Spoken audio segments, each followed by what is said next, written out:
오늘 말씀의 제목이 세례에 대한 성경의 가르침입니다. 오후 예배 시간에 계속해서 교회에 대해서 살펴봤고요. 주님이 세우신 교회가 어떤 곳인지 살펴봤고, 오늘은 우리 예수님께서 교회를 통해서 주신 사명이 있어요. 교회를 세우셔서 교회를 통해서 하라고 명령하신 것이 있는데 두 가지입니다. 첫 번째는 복음을 전파해서 예수님을 구주로 믿는 사람들한테 뭐를 베풀죠? 세례를 베푸는 거.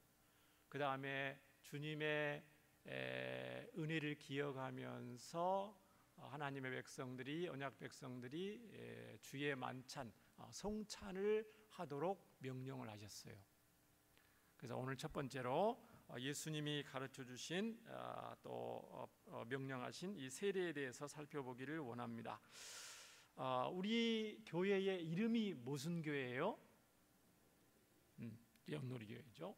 그러면 온누리 교회만 달랑 있나요? 아니면 온누리 교회 앞에 뭐가 붙어 있는 게 있나요? 뭐가 붙어 있어요? 온누리 교회 앞에 뭐가 붙어 있습니까? 양산 온누리 교회 당연히 그 앞에 또 붙어 있는 게 있어요. 뭐가 붙어 있죠? 대한예수교 장로회 양산 온누리 교회에 되어 있습니다. 이렇게 되어 있습니다. 이게 정통 교단은 이런 게 붙어 있어요. 다른 데 이름 붙어 있어요. 기독교 대한감리회 감리교 이렇게 붙어 있는 데 있고, 기독교 한국 침례교 붙어 있는 데가 있고요. 또 기독교 하나님의 성회 이렇게 붙어 있는 데도 있고, 그렇죠? 교단마다 그 교단의 이름이 있고 또 마크가 다 있습니다. 정통성을 지금 나타내는 거거든요. 교회 앞에. 그러면 우리는 예수교 장로교란 말이죠. 예수교 장로, 예수님을 믿는 교인데 장로교예요. 장로교. 그런데 우리 예수님을 믿는 우리 장로교는 예수님을 구주로 믿는 성도들에게 예수님의 명령에 따라서 세례를 베풀죠. 그래서 오늘 광고에도 하반기 세례식이 공지가 되고 신청을 지금 받고 있어요. 그렇죠? 그런데 우리 장로교는 이름을 세례라고 이렇게 붙여요.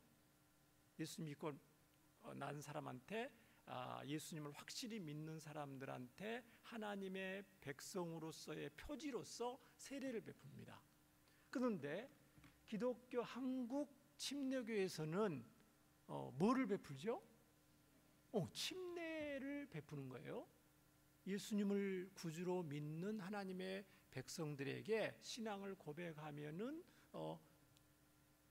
침례를 베풀어요. 용어 자체가 다르죠? 그럼 왜 똑같은 정통 교단 안에서 이름 자체가 벌써 우리는 예수교 장로교니까 성도들의 대표인 장로님을 뽑아서 교회 정치와 교회를 운영한다는 것을 은연중에 나타내고 있는 거예요.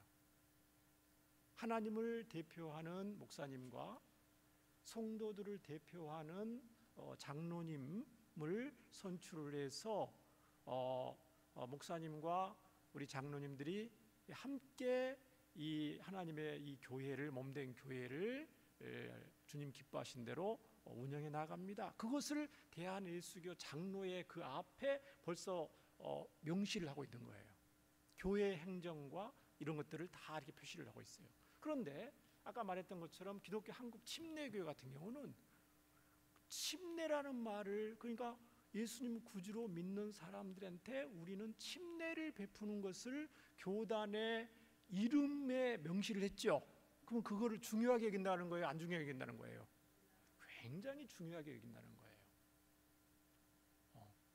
우리 장로교 입장에서는 세례지만은 침례교하고 또 오순절 계통과 또 다른 또 교단에서는 굉장히 이 침례를 중요하게 여긴다는 거예요. 교단의 이름에 명시할 정도로. 그렇기 때문에 다 같은 정통 교단으로서 우리 장로교 예수님을 장로교에서 신앙생활하는 우리 성도님들, 특히 오후 예배 나오신 분들은 리더들이잖아요. 중직자들이 많으셔요. 그렇기 때문에 자, 이런 교단별로 강조하는 법, 성경 해석과 교리적인 약간의 어떤 그 견해 차이에 대해서 알 필요가 있어요, 없어요? 당연히 알아야 되죠. 초신자가 아닌데, 그렇죠? 왜 저쪽에서는 침례를 베푸는데 우리는 세례를 베푸는가? 또 두 번째 차이는 뭐냐면은 우리는 장로교에서는 유아 세례를 베풀지요. 침례교에서는 유아 세례를 베풀어야 안 베풀어요? 유아 세례를 베풀지 않습니다. 그래서 이 차이는 어떻게 보면 작은 차이는 아니잖아요, 그렇죠?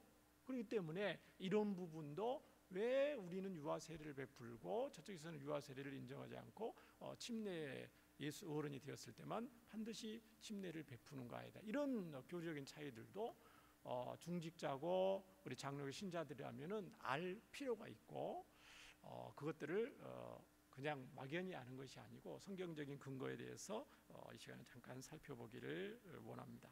예수님은 마태복음 28장 19절에서 너희는 가서 모든 민족을 제자로 삼아서 아버지와 아들과 성령의 이름으로 뭐를 베풀라고 그랬어요?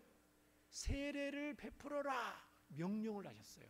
예수님의 명령에 따라서 우리는 교회는 반드시 복음을 전파하고 초신자들을 구주로 영접하게 하고 그 영접한 사람들한테 세례를 예수 명령에 따라 베푸는 겁니다.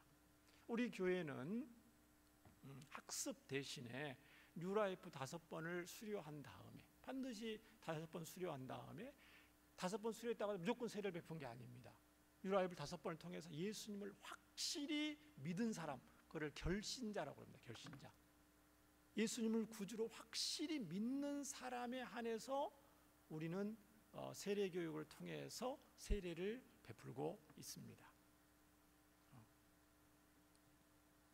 자, 그러면 먼저 세례 방식에 대한 성경의 가르침을 한번 살펴보기를 원합니다.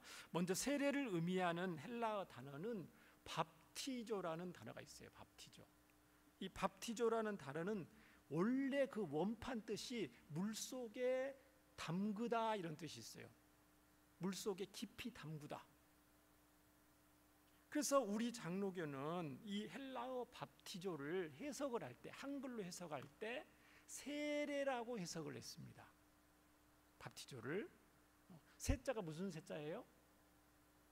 세수할 때 세자, 씻을 세자죠.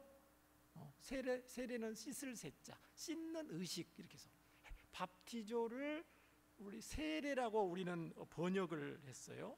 그런데 똑같은 이 밥티조, 헬라어 원어 이 밥티조를 침례교에서는 뭐라고 해석을 했겠어요? 침례라고 해석을 했겠죠? 번역을 했겠죠? 침자는 뭐예요? 물속에 잠그다 이런 뜻이에요. 침수되다 할 때 깊이 잠그다. 똑같은 헬라어 원어를 이 해석을 그렇게 했다는 거예요. 그런데 영어 성경에는, 영어권에서는 이 밥티조를 뭐라고 해석을 하냐면은 뵙티즘이라고 해석을 했거든요. 교단과 관계없이 모든 영어 성경은 뵙티즘이라고 이 영어로 되어 있고, 이 뵙티즘은 용어가 통일되어 있어요. 우리 한국은 세례, 침례 이렇게 용어가 구별이 되어 있지만 영어권에서는 뵙티즘이라고 용어가 통일이 되어 있어요. 그럼에도 불구하고 용어는 통일되어 있지만 영어권 장로교에서는 이 뵙티즘을 세례라고 이해를 합니다. 이해되시죠? 그리고 영어권 침례교회에서는, 예를 들면 미국 침례교회에서는 이 뵙티즘을 뭐라고 이해하냐면은 침례라고 이해를 합니다.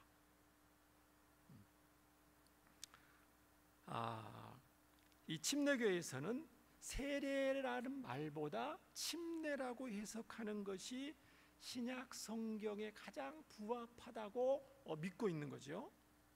그러면 우리 장로교 입장에서는 세례받는 장면이 신약 성경에 나와요. 이것이 침례교에서 주장하는 이 침례라는 용어가 성경에 더 부합하다는 침례교의 주장을 우리 장로교에서는 틀린 말이 아니고 상당한 근거가 있음을 우리는 인정을 해야 됩니다. 왜냐하면은 마가복음 1장 5절과 10절에 예수님이 세례받는 장면을 보면은 우리가 정확하게 알 수가 있어요. 자, 성경으로 들어갑니다. 자, 예수님이 세례받는 장면입니다. 온 유대 지방과 예루살렘 사람들이 다 나아가 자기 죄를 잡아가고 요단강에서 그에게 세례를 받더라. 그는 누구겠어요? 요단강에서 세례 베푼 사람이 누구예요? 세례 요한이죠. 세례 요한. 자, 그런데 10절에 보니까 요단강에서 세례를 베푼 거예요. 신약 원판에는. 자, 곧 예수님이 물에서 올라오실, 세례를 받고 물에서 올라오셨어요. 하늘에 갈라지고 성령이 비둘게 됐죠. 자, 그러면은 예수님이 요단강에서 세례를 받으셨는데 물에서 올라왔다는 거예요. 요단강 가에서 세례를 받았다는 거예요? 아니면 요단강 물 속에 들어가서 세례를 받으셨다는 말이에요? 아까 5절과 10절에 곧 물에서 올라왔단 말은 요단강 가운데서 세례를 받으시고 요단강 밖으로 나오셨단 말이죠. 그러니까 예수님이 세례를 받는 방식이 머리에 요단강 물을 묻혀가지고 머리에 이렇게 해서 세례를 받은 거예요? 아니면은 요단강 물 속에 잠겼다가 나오신 거예요? 잠겼다가 나온 것이 더 정확한 세례 방식이죠.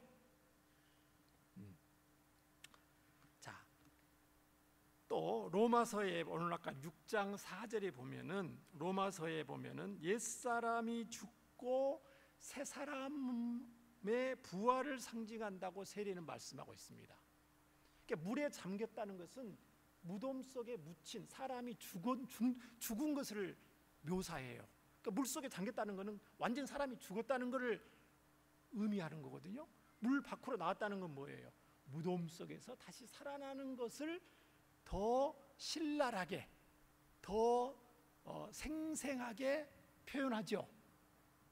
이 세례의 의미가 십자가의 죽으심과 부활하신 예수님과 연합을 상징하는 건 의미에서 머리에 물을 뿌리는 세례보다는 물속에 잠겼다가 나오는 것이 로마서 6장 4절과 흡사하다는 거죠. 그렇기 때문에 침례교에서는 세례를 주는 방식이 세례보다는 침례가 더 성경적으로 가깝다고, 우리는 성경 원판대로 하기를 원한다, 이렇게 하는 거죠. 일리가 있어요, 없어요? 일리가 있죠. 그것을 우리가 부인하면 안 됩니다, 우리 장로교 신자들이. 그러면은 이 밥티조라는 의미가 물속에 잠그다라는 의미가, 그러면 물속에 담그다라는 의미로만 성경에 유일하게 썼다면은 침례라는 의미로만 해석을 해야 돼요. 그런데 이 밥티조라는 이 헬라어 원어가 꼭 물에 잠그다라는 의미로만 유일하게 쓰여진 게 아니에요, 신약 성경에. 자, 신약 성경에 물에 적시다, 물에 씻다, 정결케 하다라는 의미로 쓰인 다른 성경 본문들도 있기 때문에 그렇습니다. 자, 마가복음 7장 4절을 한번 보시기 바랍니다. 자, 이 밥티조라는 헬라어 원어가 마가복음 7장 4절에 이렇게, 또 시장에서 돌아와서도 물을 뿌리지 않고서는 먹지 않으며 그 외에도 여러 가지를 같이 기어오는 것이 있으니 장과 포도도 그렇습니다. 자, 예수님 당시에 하나님 백성들이 물을 뿌리지 않아, 여기에 밥티조라는 쓸 때였거든요. 그러니까 이 밥티조를 해석할 때 물에 잠그는 의미가 아니고 외출을 갔다 왔는데 하나님 백성들이 정결 의식을 하는데 물에 잠그겠어요? 물을 뿌린 거죠. 그러니까 이 물을 뿌린 의미로도 해석할 수 있다는 거예요. 자, 히브리서 9장 10절을 한번 보시면은 이런 것은 먹고 마시는 것과 여러 가지 씻는 것과 함께 육체의 예법일 뿐이며, 여러 가지 씻는 것 할 때도 여기에 밥티조라는 헬라 원어가 쓰여져 있어요. 그러니까 아하, 밥티조가 물속에 완전히 들어가는 의미로만 쓰여진 게 아니고 씻는 걸, 손을 씻을 때나 머리에 물을 뿌릴 때나 이런 의미로도 쓰여졌다는 것을 우리가 알 수가 있습니다. 그래서 우리가 밥티조의 이거를 해석을 할 때 문맥에 따라 해석을 해야 돼요. 완전히 잠그다라는 의미로 있을 때도 있지만은 씻다, 뿌리다, 또 정결케 하다 그런 의미로도 쓰여진다는 거예요. 그렇기 때문에 결론적으로는 침례교에서는 신약 성경의 세례 방식 원판 그대로 하는 것이 좋다는 의견이죠. 그러나 우리 개혁교회, 장로교라든가 감리교, 또 루터교의 대부분의 교단들, 성공의 교단들은 이 세례는 단순히 어떤 물속에 들어갔다가 나오는 그 행위뿐만 아니고 죄 씻음과 죄를 씻는 의식이다. 또 성령 하나님이 내주하는 것을 상징하는 의미로 이 세례를 이해하고 해석을 합니다. 그렇기 때문에 꼭 물에 잠기는 것뿐만 아니고 물을 붓거나 물로 씻는 것도 가능하다고 이해를 합니다. 성경의 사례를 통해서. 이해되시죠? 그래서 또 물로 씻는 것도 구약의 정결 의식 때 구약 성도들이 제사를 지낼 때 물로 씻잖아요. 제사장이 물로 씻을 때, 제사장이 물로 성전에서 제사를 집례할 때 물속에 들어갔다 나왔어요? 아니면 물로 자기 머리에 뿌렸어요? 손과 발에 뿌렸죠? 뿌리고 손 씻고 그렇죠? 그것이 정결하는 의식이에요. 그러니까 구약의 정결법과 신약에도 일맥상통한다라는 의미로 아하, 그렇구나. 세례를 베풀 때 꼭 물에 들어가지 않아도 구약 성경과 성경의 여러 것들을 봤을 때 충분히 가능하다고 우리 장로교에서는 해석을 하는 것입니다. 그러나 침례교는 세례 요한과 예수님이 하셨던 그 침수 방식이 더 합당하다, 더 성경에 가깝다 이렇게 주장을 하고 시행을 하고 있죠. 누가 맞는 거예요? 네? 누가 맞는 거예요? 둘 다 일리가 있죠? 둘 다 성경적인 근거가 있어요. 그렇기 때문에 양 교단은 그것은 그렇구나. 너희들은 이 부분에 대해서 더 강조하고 어떻게 하든 세례를 할 때 예수님 했던 방식 세례한 성경 원판대로 하려고 애를 쓰는 침례교도들의 그 노력과 신앙의 중심을 우리 장로교들은 폄하하지 않고 인정하고 존중하는 것입니다. 이해되시죠? 또 침례교도들도 원판 그렇게 하지만 성경의 사례들이 있고 성경의 구약 성경과 신약 성경의 일관된 어떤 그런 것들을 봤을 때 장로교들이 의미하는 그 세례의 그 정결의식과 성령의 내주 이런 것들을 충분히 우리가 공감한다. 우리도 그거를 받아들인다. 인정한다는 거죠. 똑같이 하진 않지만. 그래서 서로 존중하고 같은 정통 교단으로 존중하면서 여기까지 왔던 것입니다. 두 번째 세례 이제 방식은 이제 그렇다는 거고요. 세례 방식. 여러분 침례교에서 침례 받은 사람 손 들어보세요. 침례. 박수 한번 쳐주시죠. 더 사실 실감이 나죠? 실감이 나. 자, 그러면 이제 누가 세례를 받을 수 있는가? 교회는 누구에게 세례를 베풀어야 하는가? 세례의 대상에 대한 결례도 있습니다. 자, 그것은 4시 45분이 되었기 때문에 다음 시간에 할 수 있도록 하겠습니다.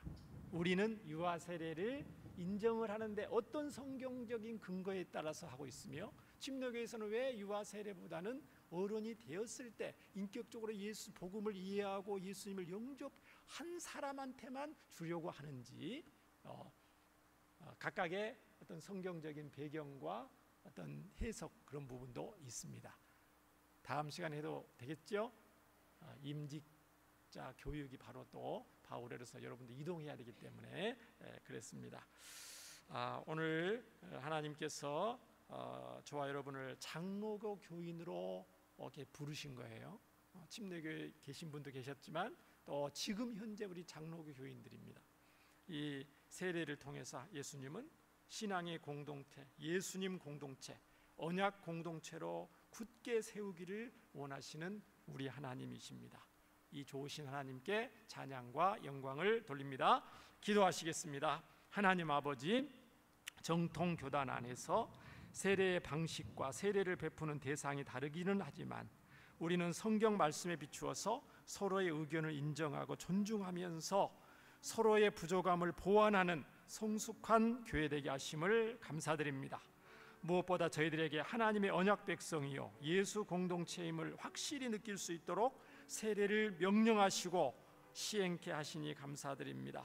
이번 가을에 있는 세례식을 통해서도 결신자들의 믿음이 더욱 견고하게 하여 주시옵소서.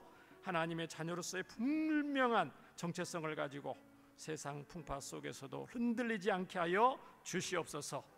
이미 유아 세례를 받은 우리 자녀들이 하나님의 주권과 은혜를 깨닫고 예수님 신앙 안에서 굳게 서서 한국교회의 훌륭한 일꾼들로 자라게 하여 주시옵소서. 부모된 저희들에게 사랑하는 우리 자녀들을 잘 양육할 수 있는 은혜를 늘 부어 주시옵소서. 감사드리며 예수님 이름으로 기도합니다. 아멘.